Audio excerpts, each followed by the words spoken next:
toi. Ne me laisse pas. Je veux tout abandonner et restaurer notre amitié. Bonjour mes bien-aimés, merci encore de nous suivre. Ne me Merci laisse encore de vos prières, pas. merci encore de tous ces mots d'encouragement. Nous sommes arrivés Je à veux tout un moment important abandonner de l'Église, à une phase critique de notre marche. et restaurer Nous posons notre beaucoup de questions. amitié. Est-ce que c'est le temps de l'arrivée du Seigneur? Nous sommes Tu es tous, mon je pense, désir. unanimes que oui, les signes de cette fin des temps sont probants. Ils montrent encore et encore que le Seigneur est proche d'arriver. Oui, heureux que nous sommes. Heureux que nous sommes. Rien ne peut te Merci remplacer. encore pour ce que vous faites.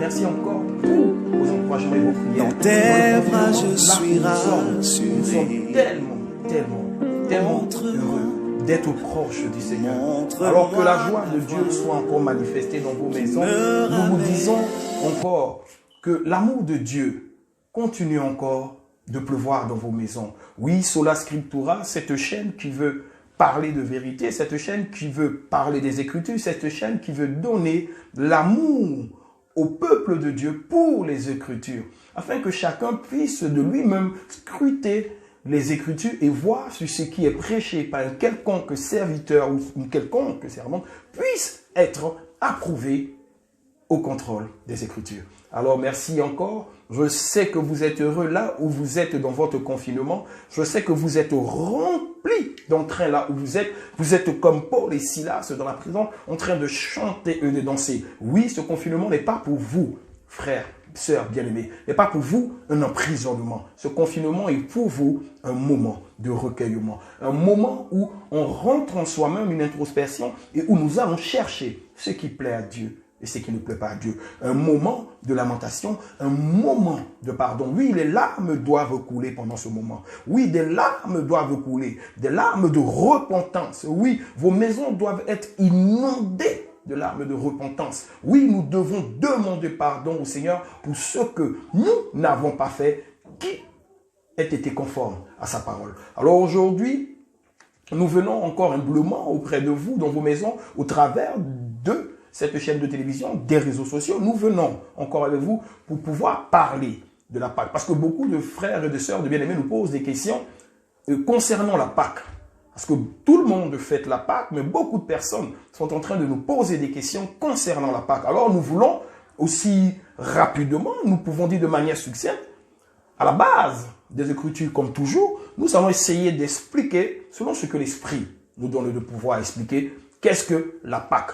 Il faut que les gens puissent comprendre qu'est-ce que la Pâque. Il faut que nous puissions comprendre, encore je le dis, encore une troisième fois, qu'est-ce que la Pâque. Donc, chez vous à la maison, vous allez prendre vos Bibles. Nous allons en 15-20 minutes essayer de comprendre la Pâque pour que vous puissiez vraiment comprendre la Pâque. Que le Saint-Esprit nous aide, qu'il nous dirige et qu'ensemble, nous puissions nous édifier mutuellement et que nous puissions encore et encore glorifier le nom de Jésus-Christ. Nous allons prendre une minute de prière. Nous allons prier pendant une à 2 minutes pour remercier le Seigneur. Parce que ce qui se passe, c'est un moment glorieux. Nous sommes confinés, mais nous sommes dans la joie. Nous sommes heureux de parler du Seigneur. Alors nous allons prendre un moment. Si vous êtes chez vous, si vous voulez, puisque l'émission sera en différé, vous pouvez prier au moment où nous allons prier. Nous allons prendre ce temps de prière et dire merci au Seigneur. Père éternel, roi de gloire, Seigneur, nous te disons merci encore pour ces instants. Nous te disons merci pour la grâce éternelle que tu nous donnes de pouvoir parler en ton nom. Nous disons merci encore pour ton amour si grand et si merveilleux qui remplit les vases que nous sommes. Que ton esprit nous dirige encore pendant ce temps d'émission et que ce soit ton esprit qui parle. Qu'il puisse éclairer nos frères, nos bien-aimés, ainsi que nous-mêmes, Éternel, sur ta Pâque. Que tu puisses nous donner une recommandation précise sur ce que nous devons faire, sur ce que nous ne devons pas faire. Nous t'aimons et nous t'appartenons. Nous sommes à toi. Le cri de notre cœur en ce jour, c'est que Christ, tu puisses entendre encore notre pardon, que tu puisses entendre encore notre repentance. Nous sommes à toi. Oui, Jésus-Christ de Nazareth, un jour, nous avons pris la décision de te suivre. Mais toi, Seigneur, tu savais déjà que nous reviendrons à la maison. Alors merci encore pour ton amour, merci pour ta grâce immense. Inonde encore notre maison de ta bienveillance. Inonde encore notre maison de ta compassion. Ne laisse aucun de tes enfants ne se perdre. Que ton nom soit glorifié, que ton nom soit magnifié. Au nom de Christ Jésus, nous t'avons ainsi prié. Amen. Merci encore, Papa, pour ces instants, encore que tu nous donnes de passer, car nous reconnaissons que c'est un privilège. La maladie est loin de nous. L'inconfortabilité physique, loin de nous. Tout est loin de nous parce que tu nous gardes précieusement. Alors, bien-aimés chez vous, beaucoup se posent la question de savoir qu'est-ce que la Pâque. Qu'est-ce que la Pâque? Quand est-ce qu'elle a commencé? Quand est-ce qu'elle a pris la forme réelle de révélation? Alors, vous allez prendre votre Bible. Je pense que le contexte de la Pâque, je pense que beaucoup doivent le savoir ou le comprendre ou avoir déjà entendu parler. La Pâque, c'est passé en Égypte. La Pâque, ça faisait partie... En fait, si vous voulez comprendre, où l'instauration de la Pâque a été mise, ça faisait partie d'une des plaies. Écoutez-moi bien et suivez. La dixième plaie que Moïse, par le truchement de Dieu, a pu mettre en Égypte, c'était la mort de tous les premiers-nés. Écoutez-moi bien, la mort de tous les premiers-nés, c'est-à-dire du troupeau, de l'esclave, jusqu'au pharaon, jusqu'au roi, tout premier-né mâle devait mourir. Amen. Vous voyez, ça c'était la dixième plaie qui a été amenée par le Seigneur sur Pharaon parce qu'il ne voulait pas laisser partir son premier-né Israël. Alors, lorsque cette dixième plaie a été emmenée, dans la nuit où cette plaie devait se manifester, le Seigneur en amont a donné une recommandation à Moïse et Aaron. Il a dit, et nous prenons maintenant les Écritures, vous prenez maintenant la Bible, nous allons dans Exode 12. Nous allons comprendre tranquillement. On appelle ça la Pâque du Seigneur. Mais la Pâque du Seigneur, c'était pour mettre Israël, comme vous voyez présentement en confinement, enfermé, pendant que l'ange destructeur passera. Amen. C'est-à-dire, suivez-moi bien, il met Israël dans les maisons, et puis l'ange destructeur va passer. Mais c'est en Exode 12. C'est en Exode 12 que la Pâque du Seigneur, nous appelons ça la Pâque de l'Éternel, est instituée et instaurée. C'est une Pâque qui protège d'abord le troupeau avant de pouvoir le libérer. Amen. C'est-à-dire que la Pâque que le Seigneur instaure, pour ceux qui ont déjà entendu parler et qui sont un peu plus en profondeur, c'est une préfiguration de l'œuvre de la croix. C'est-à-dire, c'est l'ombre de ce qui devait arriver. Donc, nous allons aller en Exode. Je vous prenez votre Bible et nous allons aller en Exode. Je prends ma Bible, permettez-moi. Nous allons aller en Exode 12. J'y suis si vous êtes aussi. Exode 12. Nous allons aller au verset 1er. Au verset 1er, dans différentes Bibles, beaucoup de Bibles, que ce soit Louis II, que ce soit Semeur, que ce soit Parole de vie, que ce soit autre Bible, il y a un titre. En Exode 12, c'est mis l'institution de la Pâque. C'est-à-dire la première Pâque. Vous savez, lorsque nous faisons des recherches pour comprendre ce que le Seigneur veut nous parler sur une certaine thématique, il y a ce qu'on appelle la loi de la première mention. C'est-à-dire que la première fois qu'un mot, un terme, ait été employé dans la Bible. Et c'est la première fois que la Pâque est employée dans la Bible. On parle de l'institution de la Pâque. Donc je lis, je suis au verset 1er. La Bible dit, l'Éternel dit à Moïse et à Aaron, dans le pays d'Égypte, ce mois-ci sera pour vous le premier des mois, il sera pour vous le premier des mois de l'année. Amen. Ce mois sera pour vous le premier des mois Il sera pour vous le premier des mois de l'année. D'accord? Donc, vous comprenez que quand il dit ce mois sera pour vous le premier des mois de l'année. Donc, déjà, vous voyez que ce mois-là, où ils ont commencé la Pâque, c'est le premier des mois de l'année. C'est écrit, c'est biblique. Il sera pour vous le premier des mois de l'année. D'accord? Il dit, parlez à toute l'assemblée d'Israël et dites, le 10e jour de ce mois, on prendra un agneau pour chaque famille, un agneau pour chaque maison. Si la maison est trop peu nombreuse, pour un agneau, on le prendra avec son plus proche voisin. Selon le nombre de personnes, vous compterez que cet agneau, d'après ce que chacun peut manger, ce sera un agneau sans défaut, mâle, âgé d'1 an, vous pourrez prendre un agneau ou un chevreau. Amen. Je m'arrête là. Donc déjà, vous voyez que l'institution de la Pâque, le Seigneur dit que à partir de ce jour où vous allez prendre la Pâque, c'est le premier mois de l'année. Donc si nous voulons rester vraiment, déjà il faut que vous puissiez comprendre, il y a le calendrier romain, gréco-romain, et il y a le calendrier hébraïque, 2 calendriers différents. Cette Pâque que nous sommes en train d'avoir s'applique, nous commençons ça, c'est la Pâque de l'Éternel pour Israël, elle s'applique au calendrier hébraïque, donc au calendrier des Hébreux. Parce que le premier mois, on dit le premier, ce jour-là sera pour vous le premier mois de l'année. Si nous considérons que le premier mois de l'année c'est janvier, nous sommes en quoi? En avril. Mais c'est maintenant que nous faisons la Pâque. Donc, vous voyez que déjà, si nous voulons suivre le principe du Seigneur, il dit que ce sera le premier mois. Donc, la Pâque doit être fêtée en quoi? En janvier. Mais nous la fêtons en avril. Nous allons essayer de comprendre. Le Seigneur dit un agneau pour chaque maison. Chaque maison prendra 7 agneaux et le Seigneur donne une recommandation sur comment cet agneau doit être cuit, comment cet agneau doit être mangé et comment le sang doit être utilisé. Amen. Nous commençons. Il le dit, on prendra, il a dit, vous garderez.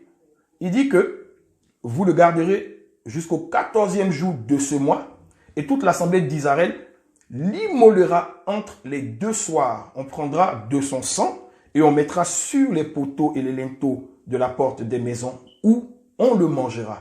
Cette même nuit, on en mangera la chair rôtie au feu. On la mangera avec des pains sans levain et des herbes amères. Alléluia. Donc vous voyez là, le Seigneur a donné sa recommandation. D'accord? Il donne sa recommandation à Moïse et à Aaron. Chacun dans sa maison tuera un agneau. Il donne l'âge, il dit un agneau ou un chevreau.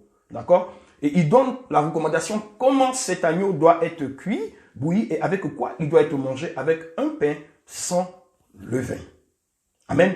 Ça, c'est la Pâque de l'Éternel. La première fois que le mot Pâque est mentionné dans la Bible, voici les recommandations données par le Seigneur. Nous avons expliqué en amont que c'était une prévention. C'était de les prévenir contre le destructeur qui allait passer afin que la 10e plaie d'Égypte puisse frapper tout le pays d'Égypte, mais que le peuple israélite soit mis à part et qu'il soit épargné. Amen. Donc, lorsque nous continuons cette Pâque que vous voyez, à qui elle est dédiée? Je vous pose la question parce qu'on a dit, elle est pour Israël. Et au même chapitre 12, mais nous allons au verset 43. Au verset 43, vous êtes chez vous, prenez vos Bibles, vous allez voir ce que le Seigneur dit à qui est dédiée cette Pâque. Vous allez voir, je suis moi, si vous êtes chez vous, nous lisons le verset 43. L'Éternel dit à Moïse et à Aaron, voici une ordonnance au sujet de la Pâque. D'accord, vous comprenez? Voici une ordonnance au sujet de la Pâque. Parce que Exode, nous sommes dans les livres de la loi. Il dit, voici une ordonnance au sujet de la loi. Donc, en un mot, voici ce que vous devez faire pendant la Pâque. Une ordonnance pour la Pâque. C'est écrit. L'Éternel, je relis encore, dit à Moïse et à Aaron, voici une ordonnance au sujet de la Pâque. Aucun étranger n'en mangera. Tu circonciras tout esclave à qui a pris d'argent. Alors il en mangera. L'habitant et le mercenaire n'en mangeront point. On ne le mangera que dans la maison. Vous n'emporterez point la chair hors de la maison. Et vous ne briserez aucun os. Toute l'assemblée d'Israël fera la Pâque. Amen. Si vous comprenez, vous n'en briserez aucun os et toute l'assemblée. C'est pour ça que vous voyez, déjà pour vous parler de préfiguration, lorsque Jésus était à la croix, vous comprenez, lorsque on devait descendre son corps et qu'on devait contrôler s'il était encore mort, les centeniers et les soldats romains voulaient briser, parce qu'ils voulaient briser ses os. Ils voulaient briser ses os pour qu'il meure avant et le descende. Mais lorsqu'ils ont voulu faire ça, c'était pas possible. L'autre a dit simplement, prends la lance et vérifie s'il est mort. Et c'est là qu'il perça son côté. Parce que la Bible dit, vous ne briserez aucun de ses os. Et les os de Jésus ne pouvaient pas être brisés parce qu'il était l'agneau. C'est lui qui était l'agneau. L'agneau dans l'Égypte, là, c'était l'ombre. Il s'est maintenant révélé à Golgotha. Amen. Et c'est là que nous allons y arriver progressivement. Ce qui est là, c'était les ordonnances pour Israël. Lorsque on parle de mercenaires, lorsque on parle d'esclaves acquis à prix d'argent, la Bible dit que pour que un étranger puisse participer à la Pâque de l'Éternel, il faut qu'il soit circoncis dans sa chair, c'est-à-dire l'alliance qui montre qu'il appartient à Yahweh. Amen. Les mercenaires et les habitants ne peuvent pas. Donc, c'est-à-dire que vous qui n'appartenez pas au Seigneur, les mercenaires, vous qui n'avez pas fait une alliance véritable, vous qui êtes des usurpateurs, vous ne pouvez pas prendre cette Pâque-là. Quand vous prenez cette Pâque-là, nous allons arriver, vous allez voir ce qui vous arrive. Ce n'est pas pour tout le monde. Si tu n'es pas circoncis, maintenant c'est ce que le bien-aimé Paul dit, dans le cœur. À l'époque, c'était dans la chair. Maintenant, c'est dans le cœur par Christ. Tu n'as pas accès à cette Pâque. Donc là, c'était des recommandations, une ordonnance pour dire que cette Pâque-là que vous voyez qui était en Israël, cette Pâque-là, elle était pour les Juifs. Ceux qui étaient avec eux, qui étaient esclaves ou étrangers de passage, qui voulaient prendre part à cette Pâque, je vous le dis, devaient se faire circoncis. Ils devaient se faire circoncis avant de pouvoir participer à la Pâque de l'Éternel. Parce que nul ne peut participer à la Pâque de l'Éternel s'il a pris alliance avec lui. Amen. Donc, vous voyez, ça c'est la Pâque juive. Amen. Ça c'est la Pâque juive à l'origine. Nous avons dit de manière assez succincte que c'était l'ombre des choses à venir. Nous allons maintenant, bien-aimés très chers, arriver maintenant, nous sommes dans l'ancienne alliance. La Pâque s'est passée. Cette Pâque-là, le Seigneur a donné une recommandation. Entrez dans vos maisons. Prenez un agneau, chacun de vous, c'est-à-dire que le chef de famille, vous tuez l'agneau, vous mangez l'agneau avec vos enfants, vous prenez le sang, vous revêtez les portes et les linteaux. Ainsi, lorsque le destructeur passera, la 10e plaie mise sur Égypte, lorsqu'elle frappera, vous serez épargnés. La mort ne rentrera pas dans votre maison, car vous avez respecté. L'agneau a été avec vous. L'agneau a été immolé. C'est pour ça que lorsque Jésus-Christ, dans les évangiles, dans les 4 évangiles synoptiques, que ce soit Matthieu, Marc, Luc et Jean, Jésus dit, nous allons immoler la Pâque. Vous allez voir, nous allons y arriver. Jésus dit, lorsqu'il dit, où allons-nous manger la Pâque? Parce que la Pâque, c'est un repas de famille. Il dit, nous allons immoler, où allons-nous immoler la Pâque? Parce que la Pâque, c'est comme une offrande, on présente quelque chose au Seigneur. D'accord? Donc, lorsque Israël, par l'agneau qui a été immolé, et par la 10e plaie qui a frappé Égypte, Israël est maintenant libéré par la Pâque. Donc, la Pâque est, en un mot, la libération, l'acte qui vient libérer le peuple captif pendant plus de 300 ans entre les mains de Pharaon. Il est fait sortir d'Égypte par la 10e plaie que l'on a symbolisé la Pâque de l'Éternel. Amen. Donc vous voyez cette Pâque-là, vous avez vu, nous avons vu que c'est la Pâque, elle est pour les Juifs, elle est pour les Israélites. C'est une Pâque, c'est une institution que le Seigneur avait fait. Et même comme nous lisons plus loin, lorsque Israël sort d'Égypte, le Seigneur recommande au bien-aimé Moïse, au patriarche Moïse, de le faire tout le temps. Il dit que toute génération fasse cette fête-là.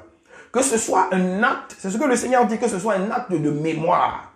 Que vous puissiez honorer le Seigneur pour votre sortie d'Égypte. Amen. Donc, en un mot, que vous puissiez chaque jour célébrer le Seigneur à cette date-là pour votre sortie de la captivité. Amen. Donc, maintenant que ça s'est instauré, les années passent, les siècles passent. Israël fait toujours la Pâque. La Pâque est toujours faite. La Pâque est toujours faite. Mais c'est une Pâque avec l'ombre. Ils sont libérés par le Seigneur et nous avançons, les années passent. Israël déconne dans le désert 40 ans et ils font que de mauvaises choses. Et une petite brèche. Lorsque Israël a été libéré, lorsqu'ils sont sortis d'Égypte, lorsqu'ils sont arrivés dans le désert, vous voyez, et je pense que tout le monde sait cette histoire du veau d'or. C'est un veau d'or qu'ils ont fait. Vous ne vous êtes jamais posé la question de savoir pourquoi ils n'ont pas fait un antilope, pourquoi ils n'ont pas fait un lion, pourquoi ils n'ont pas fait un poulet, pourquoi ils n'ont pas fait une autruche d'or. Pourquoi ont-ils fait un veau d'or? Vous ne vous êtes pas jamais posé cette question, pourquoi ont-ils fait simplement un veau d'or? Beaucoup d'enseignements que le Seigneur donne par rapport au veau d'or. Et j'ai même eu la grâce et le privilège de pouvoir recevoir du Seigneur un enseignement sur le veau d'or. Mais encore, le Seigneur explique. Pourquoi un veau d'or? Parce que les Israélites ont duré pendant des années, comment dirais-je, en Égypte. Et en Égypte, il y a beaucoup de dieux. Ils sont polythéistes. Donc, il y a vraiment beaucoup de dieux. Ils ont les dieux pour tout, Dieu pour l'enfantement, Dieu pour la culture. Donc, lorsque les Israélites, eux qui ont un seul et unique Dieu, Jéhovah, lorsqu'ils sortent d'Égypte et qu'ils sont conduits dans le désert et que Moïse va à la montagne et que Moïse tarde à venir, ils se disent, écoutez bien, faisons-nous un veau d'or. Parce que pour eux, lorsqu'ils ont immolé l'agneau, qui est le petit du mouton, le veau, qui est le petit du taureau, qui est le symbole du travail, pour eux, qu'est-ce qui les a sortis d'Égypte? Au lieu de voir la main bienveillante du Seigneur, ils matérialisent la sortie d'Égypte par ce agneau. Mais qu'ils ont fait, mais ils font une statue qu'ils adorent, ils font un veau, donc le petit du taureau. Mais celui qui les a fait sortir de manière visible, de manière physique, qu'ils ont mangé, qu'ils ont mis sur leur maison, c'était un agneau. Donc ils ont simplement transposé, ils ont fait la parallèle. Ils ont pris cet animal que eux-mêmes ont tué, mangé et mis sur les portes. Ils ont fait ce petit animal-là en statue pour dire c'est toi que nous allons adorer parce que c'est toi qui nous as fait sortir. Tu vois? Et cela a hérité le Seigneur. Il a dit à Moïse dans la montagne, regarde ce que le peuple que je t'ai confié est en train de faire. Ils sont dans le désordre, ils sont dans l'impudicité, dans l'immondité, dans l'iniquité. Alors je suis fâché, le Seigneur les a frappés. Nous connaissons cette histoire, ce n'est pas ça le débat, mais ça vous dit pour casser que lorsque nous chrétiens, c'est une petite parallèle. Lorsque tu viens au Seigneur et que tu ne connais pas le Seigneur, lorsque tu donnes ta vie au Seigneur, toi, lorsque un soi-disant pasteur ou un pasteur a prié pour toi, il t'a encadré, toi, au lieu de voir que c'est Jésus qui t'a sauvé, toi, tu fais pareil que Israël. Tu prends ce pasteur-là et tu fais une petite statue dans ton esprit et tu commences à adorer ce pasteur. Il commence à devenir ton Dieu parce que pour toi, lorsque tu étais dans une situation inconvéniente, une situation de détresse, c'est lui qui a été là. Donc, c'est lui que tu as pris, tu l'as mangé et tu as mis son sang sur les portes. Donc, quand tu sors comme Israël, tu prends ton pasteur et ton pasteur devient ton veau d'or. C'est ce que beaucoup de chrétiens font et c'est inconvénient et c'est contre le Seigneur. Donc nous continuons, c'était une parenthèse, donc merci. Et nous allons maintenant, les années sont passées, on arrive à Malachie, dernier prophète de l'ancienne alliance. Nous arrivons, comment dirais-je, après que le Seigneur se soit tu, il y a eu vraiment un silence. Bon, les théologiens parlent de 300 ou 400 ans, le Seigneur ne parlait plus à son peuple. Et nous arrivons maintenant aux évangiles, nous arrivons à Matthieu. Amen. Nous arrivons maintenant à Matthieu. Donc, les 4 évangiles qui sont des évangiles synoptiques, c'est-à-dire, ils se ressemblent, ils parlent de la même chose, mais avec une vue d'angle différente. D'accord? Donc, ces 4 évangiles nous ont parlé de la Pâque. Amen.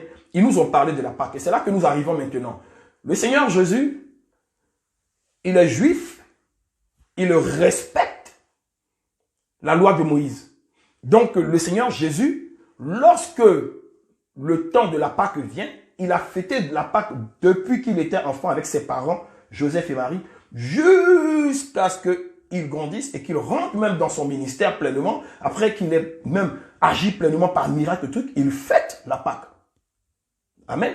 Donc Jésus arrivait, dit simplement à ses disciples dans les 4 évangiles différents, donc chacun, Matthieu interprète pour lui, Marc interprète, Luc interprète et Jean interprète. Donc dans les différents évangiles que nous avons dit synoptiques, c'est ce même repas de la Pâque là, mais avec des vues d'angles différentes. Donc le Seigneur dit quoi?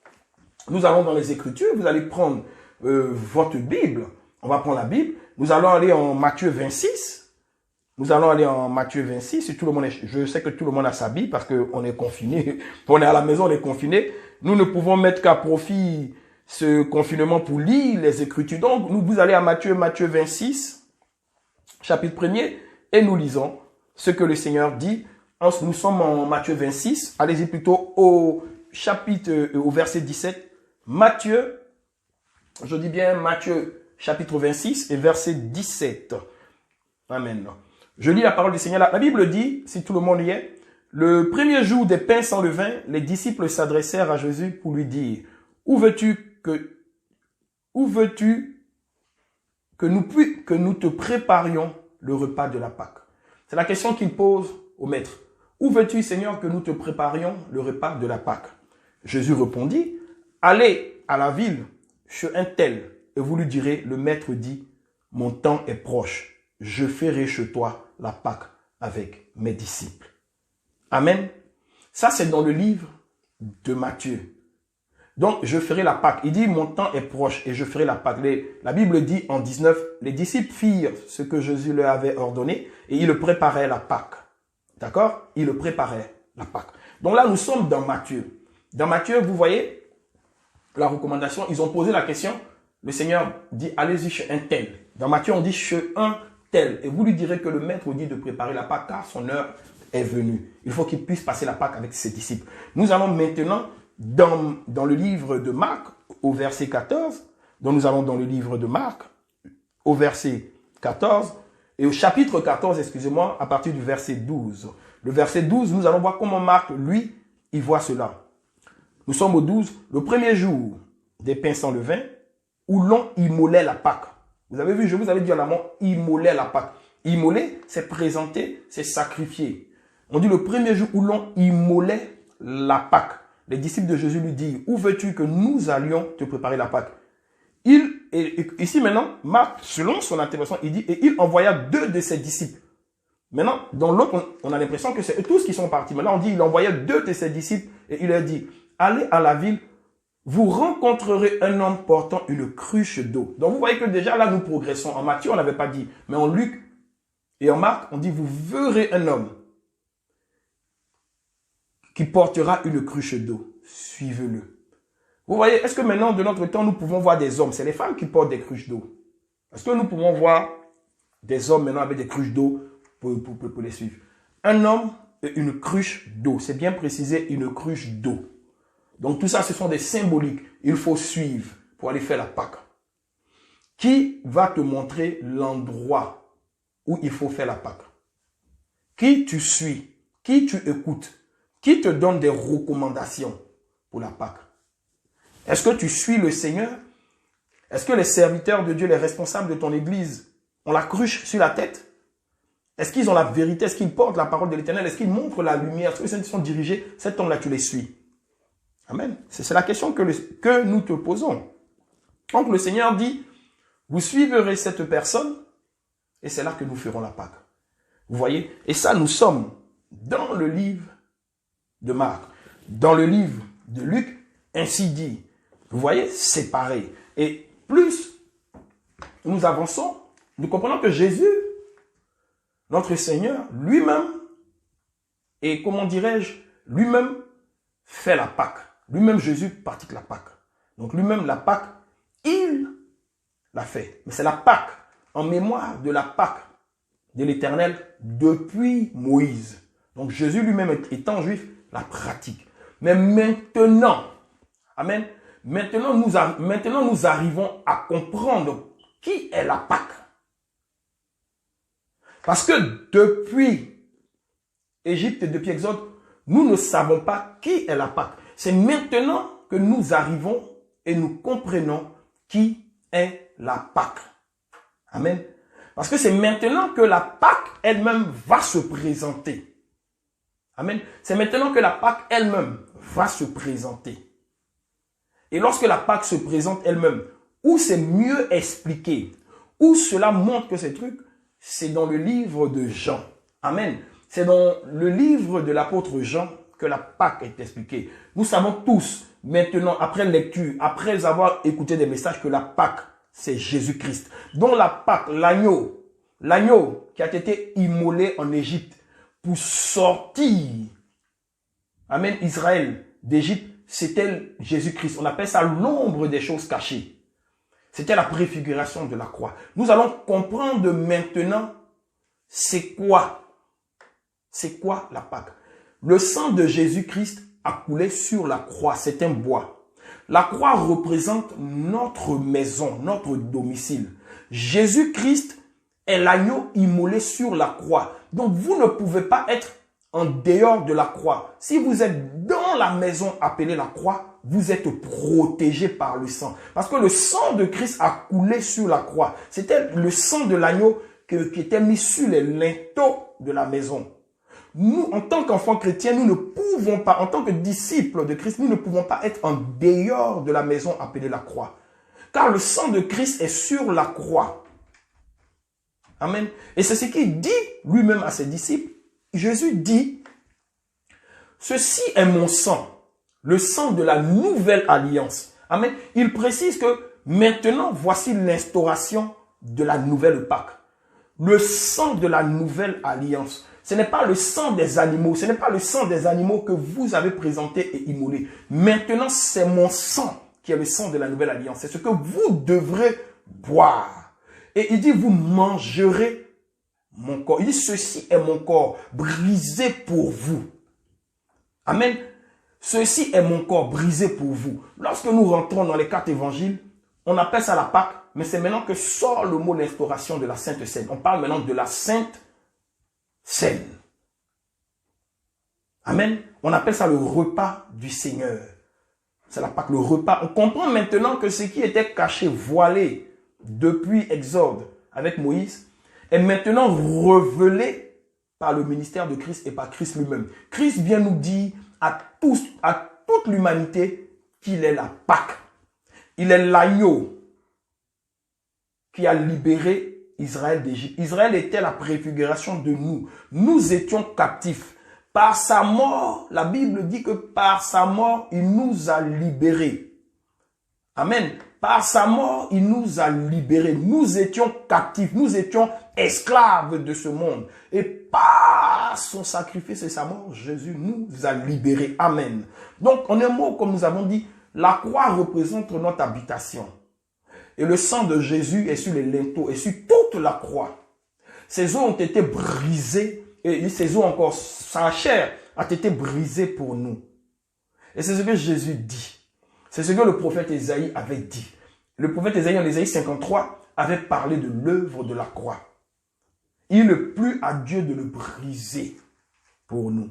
En Jean 3,16, la Bible dit que Dieu a tant aimé le monde qu'il donna son Fils unique, afin que quiconque croit en lui ne périsse au point, mais ait la vie éternelle. Amen. Mais en Jean, ce que moi j'aime, la Bible dit que Jésus mit son amour au comble. C'est-à-dire que Jésus, sachant que son heure était venue, la Bible dit qu'il mit son amour au comble. Alléluia. Amen. C'est merveilleux. La Bible dit, c'est en Jean 13, la Bible dit au verset 1er, Jésus mit son amour au comble. C'est-à-dire que Jésus a fait monter son amour qu'il a pour nous, pour l'humanité, à un niveau de grandeur incroyable. On dit le mot français, le comble de son amour. La hauteur suprême de l'amour. Il mit ça au comble pour nous libérer de notre captivité dans les ténèbres. Amen. Donc, nous comprenons que maintenant, Jésus est l'agneau pascal. Amen. Excusez-moi, bon, Jésus est l'agneau de la Pâque. D'accord? Jésus est l'agneau de la Pâque. Nous avons compris qu'il s'est présenté, il a présenté son sang, il a présenté son corps. Et il a dit ceci est livré pour vous. Donc, comprenez que la Pâque que nous passons, la Pâque que nous faisons maintenant, on peut appeler ça la Pâque. C'était la Pâque de l'Éternel avec Moïse. Là, nous appelons ça la Pâque. Moi, dans notre langage, la Pâque christique. C'est la Pâque de Christ. l'agneau véritable s'est maintenant présenté. Il s'est présenté en chair et en os, comme on dit. Il s'est présenté à un endroit, à un lieu. Il s'est présenté en Israël et il s'est présenté à un lieu Golgotha. Et c'est là qu'il a été immolé. C'est là à Golgotha que l'agneau a été sacrifié. Il s'est livré pour nous afin que nous soyons libérés. Si tu n'es pas dans la croix, si tu ne fais pas partie de l'habitation la croix, bien-aimé, tu ne peux pas être protégé. Tu ne peux pas être en dehors de la croix, car c'est sur la croix que le sang a coulé. C'est sur le bois que le sang a coulé et nous sommes derrière la croix. En le livre de Romains, le bien-aimé Paul, qui a reçu lui maintenant une pleine révélation du Seigneur sur l'œuvre merveilleuse de la croix et sur le repas du Seigneur. Parce que comme nous avons dit, c'est un repas. C'est un repas que tous ensemble nous prenons. Vous voyez, c'est un repas. Ce n'est pas que nous venons, nous prenons simplement le pain sans le vin, nous buvons un peu de jus de raisin qui a été béni et on a pris le repas. Le repas du Seigneur, c'est un repas en famille. C'est un repas, vous mangez à table. C'est un jour où nous nous rappelons de l'œuvre merveilleuse d'amour accomplie par notre Seigneur. C'est pour ça dans le livre de Jean, le Seigneur dit que chaque fois que vous vous retrouverez pour le repas, faites ceci en mémoire de moi. La question que nous nous posons, est-ce que maintenant nous devons attendre dans l'année le jour où nous devons fêter la Pâque, et puis c'est là que nous nous remémorons le repas du Seigneur? Nous disons non, nous disons non, nous disons non, nous disons non. Même si la Pâque, c'est une fois dans l'année sur le calendrier romain et le calendrier des hommes, mais la Pâque de Christ, c'est quelque chose que nous fêtons chaque jour que nous nous approchons du Seigneur pour faire un culte communautaire, un culte familial. Chaque jour que nous venons proche du Seigneur pour faire un culte, nous venons manger sa parole, qui est lui-même, c'est ce que dit Jean. La Bible dit que la parole s'est faite chair et elle a habité pleinement parmi nous. Amen. Donc si vous comprenez la translation, la parole c'est Jésus. Elle s'est faite chair. Donc chaque jour que vous venez assister à un culte, vous êtes en train de manger la chair de Jésus et sa parole. Et vous êtes en train de prendre son sang pour confirmer votre alliance avec lui. Donc chaque jour que vous vous rapprochez pour écouter sa parole, que vous la mangez, vous devez vous remémorer l'œuvre de la croix.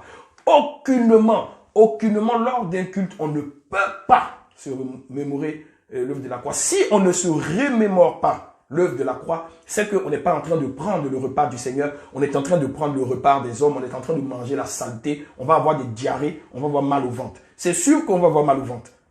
Parce que si c'est le repas du Seigneur, ça doit être christocentrique, ça doit être basé sur la croix. Nous devons nous remémorer sa mort. C'est ce que le Seigneur dit. Vous pouvez prendre les Écritures. C'est ce que le Seigneur dit en Jean 13. Vous pouvez aller dans le livre de Jean 13. On va aller en Jean 13.